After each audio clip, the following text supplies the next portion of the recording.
Hello friends, আসসালামু আলাইকুম। Welcome back to my channel. আজকের রেসিপিতে আপনাদের জন্য সেমাই পিঠার রেসিপি নিয়ে হাজির হলাম। আমি আজকে হাতে কাটা দুধ সেমাই পিঠা তৈরি করে দেখাবো। এই পিঠাটা কিন্তু দারুণ মজার এবং বাংলাদেশের একটা ঐতিহ্যবাহী পিঠা। তবে অনেকেই ঝামেলার কারণে এই পিঠাটা তৈরি করতে চান না। আজকে আমি একেবারে কম ঝামেলা করে খুব সহজে কিভাবে এই পিঠাটা তৈরি করে দেখানো যায় সেই চেষ্টাই করেছি।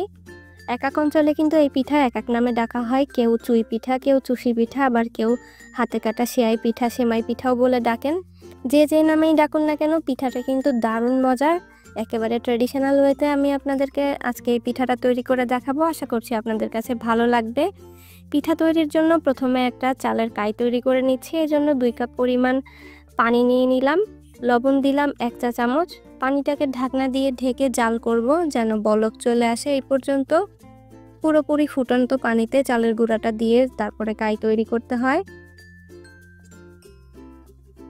যতটুকু পানি দিবেন ঠিক ততটুকুই চালের গুঁড়ো দিবেন, অর্থাৎ একই কাপ মেপে কিন্তু আপনারা এই চালের গুঁড়ো এবং পানিটা দিতে পারেন, তাহলে কাইটা একেবারে পারফেক্ট তৈরি হবে। 2 কাপ পরিমাণ চালের গুঁড়া এখানে ব্যবহার করেছি, আর এটা ছিল শুকনা চালের গুঁড়া। এবার ঢাকনা দিয়ে ঢেকে 4 থেকে 5 মিনিট আবার সেদ্ধ করব এটাকে। কোনো রকম নাড়াচাড়া এই পর্যায়ে করা যাবে না, তাহলে কিন্তু এটা ভালোভাবে সেদ্ধ হবে না।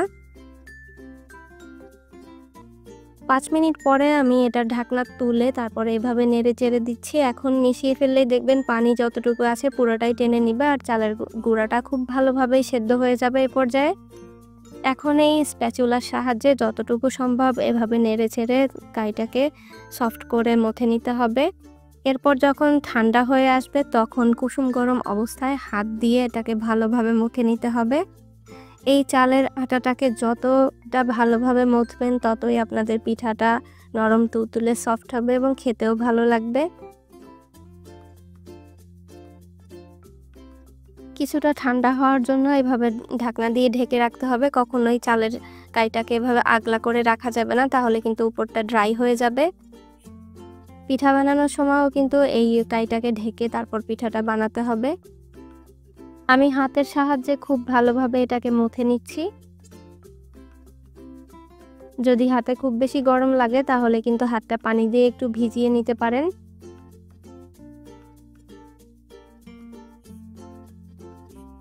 সফট করে এভাবে মোথা হয়ে গেলে তারপর আমরা পিঠাটা তৈরি করব। আমি আপনাদের আজকে কয়েকটা স্টেপ দেখিয়ে দিব খুব সহজভাবে হাতে কাটা সেমাইটা তৈরি করার।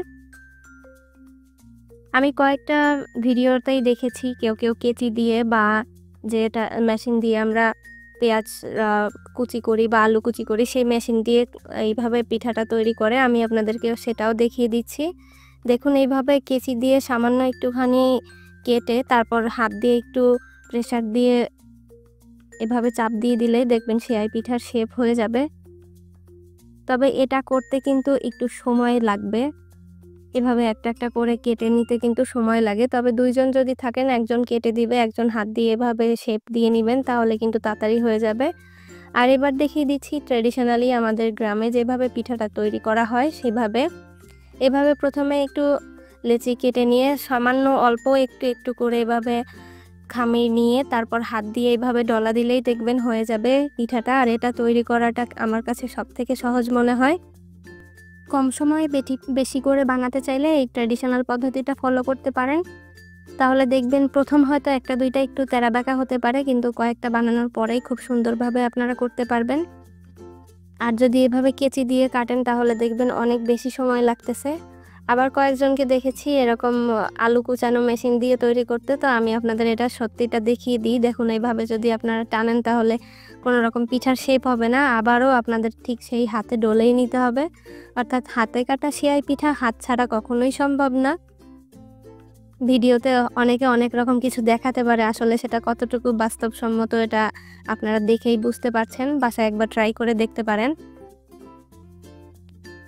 সো দেখলেন তো, আমি 3টা পদ্ধতি আপনাদের দেখালাম, তার মধ্যে সবথেকে ট্র্যাডিশনাল পদ্ধতিটাই ভালো। আপনারা ওটাই চেষ্টা করবেন। আমি এই যে দেখতে পাচ্ছেন পিঠাগুলো তৈরি করে নিয়েছি। এখন এটা রান্না করার পালা। দুধ দিয়ে রান্না করে নিতে হবে। আর এই পিঠাটা যত চিকন করতে পারবেন এটার টেস্ট তত বেশি ভালো আসে। আমি এখানে 1.5 কেজি পরিমাণ গরুর দুধকে আগে থেকে জাল করে নিয়ে একটু কমিয়ে ফেলেছি। এর মধ্যে 1/2 কাপ পরিমাণ চিনি দিয়ে দিলাম। নারকেল কোড়া দিয়ে দিচ্ছি, আপনারা আপনাদের স্বাদ মতো এখানে দিতে পারেন। আমি 2 টেবিল চামচ পরিমাণ দিয়েছি।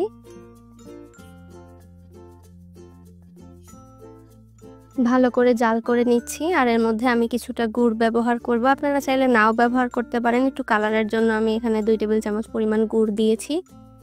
আগে যখন গ্রামের বাড়িতে যেতাম শীতের সময়ে, স্কুল যখন ছুটি হতো তখন দাদি বাড়িতে আমরা বেড়াতে যেতাম, এলাচ দিয়ে দিলাম 2টা, তেজপাতা দিয়ে দিলাম 2টা। তো দাদি বাড়িতে গেলে দাদি এভাবে পিঠাটা রান্না করতো শীতের দিনে, সকালে খেতে যে কি ভালো লাগতো। লবণ দিয়ে দিলাম 1 চিমটি পরিমাণ। গ্রামের পিঠা খাওয়ার উৎসবটাই ছিল অন্যরকম, এখনও সেই স্মৃতিটা মনে পড়ে যায়। এবার পিঠাটাকে অ্যাড করে দিচ্ছি, আর এভাবে দিয়ে মিডিয়াম আঁচে জাল করে রান্না করে নিব যতক্ষণ পর্যন্ত না পিঠাটা সফট হয়ে সেদ্ধ হচ্ছে এবং এই দুধটা গাঢ় হয়ে যাচ্ছে, ততক্ষণ এটাকে জাল করতে হবে। 5-7 মিনিট এভাবে রান্না করলেই দেখবেন পিঠাটা হয়ে গেছে।